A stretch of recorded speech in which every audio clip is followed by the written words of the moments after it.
if verified, an important confirmation that other countries in the international community, the U.S.'s key allies, agree with us in terms of an assessment of what the Chinese government knew and when. That's right, Julian. This is a joint intelligence assessment by 5 Western nations that closely cooperate on intelligence: the U.S., UK, Canada, Australia, and New Zealand. And you're right, there's nothing new in it. But what's significant here is that it helps us make the point that accusations that China is guilty of very serious misconduct, possibly criminal negligence in handling this virus, this is not congressional Republicans and President Trump saying that.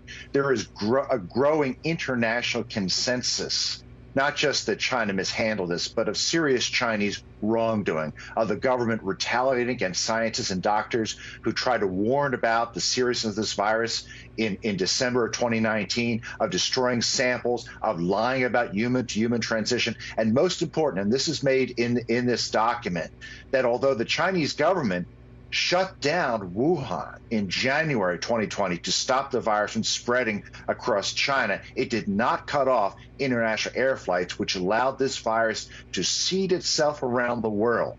And I think this is going to have a devastating effect on China's global reputation. Yeah, and we now know that as a result of failing to shut down international travel during the earliest weeks of the outbreak, tens of thousands of potentially infected Chinese citizens from Wuhan traveled to other nations around the world, including the United States and Europe. Fred, what do you think now, when we look forward here, what do you think is the best way for President Trump's national security team to hold the Chinese government accountable? Is there a way to really do that? Well, the president does not want to destroy relations with China. He would like to keep good relations and to protect the gains he's made in trade talks. But the evidence has become so overwhelming of misconduct by the Chinese government.